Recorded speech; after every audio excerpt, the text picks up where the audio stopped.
2 Chronicles chapter 36, New King James Version. Then the people of the land took Jehoahaz, the son of Josiah, and made him king in his father's place in Jerusalem.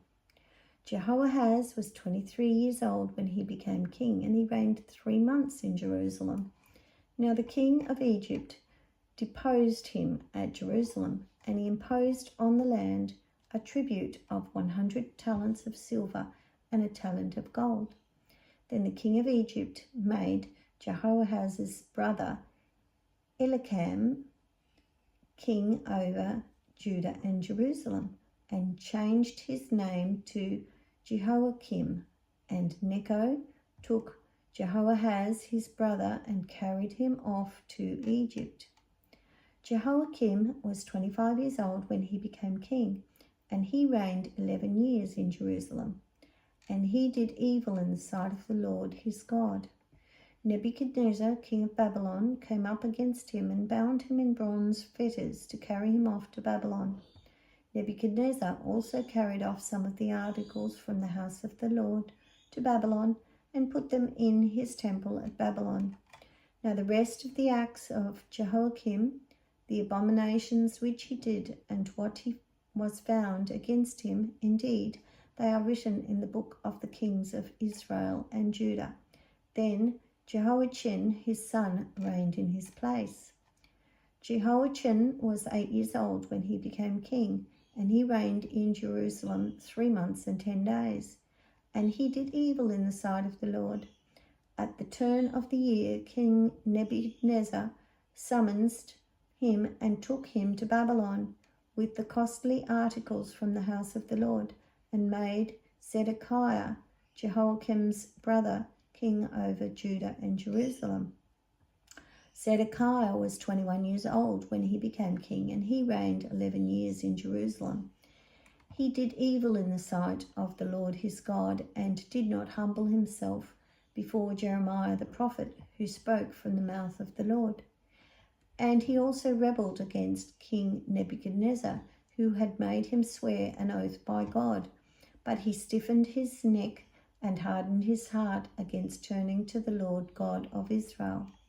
Moreover, all the leaders of the priests and the people transgressed more and more according to all the abominations of the nations, and defiled the house of the Lord, which he had consecrated in Jerusalem.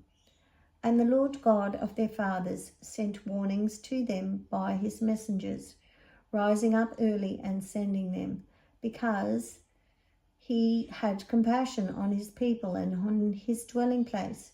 But they mocked the messengers of God, despising his words, and scoffed at his prophets, until the wrath of the Lord arose against his people, till there was no remedy. Therefore he brought against them the king of the Chaldeans, who killed their young men with the sword in the house of the sanctuary, and had no compassion on young man or virgin, on the aged or the weak. He gave them all into his hand, and all the articles from the house of God, great and small, the treasures of the house of the Lord, and the treasures of the king and of his leaders. All these he took to Babylon. Then they burned the house of God, broke down the wall of Jerusalem, burned all its palaces with fire, and destroyed all its precious possessions. And those who escaped from the sword he carried away to Babylon, where they became servants to him and his sons, until the rule of the kingdom of Persia, to fulfill the word of the Lord by the mouth of Jeremiah, until the land had enjoyed her Sabbaths. As long as she lay desolate, she kept Sabbath to fulfill 70 years. Now in the first year of Cyrus, king of Persia, that the word of the Lord by the mouth of Jeremiah might be fulfilled, the Lord stirred up the spirit of Cyrus, king of Persia, so that he made a proclamation throughout all his kingdom, and also put it in writing, saying, Thus says Cyrus, king of Persia, all the kingdoms of the earth, the Lord God of heaven has given me, And he has commanded me to build him a house at Jerusalem, which is in Judah. Who is among you of all his people? May the Lord his God be with him, and let him go up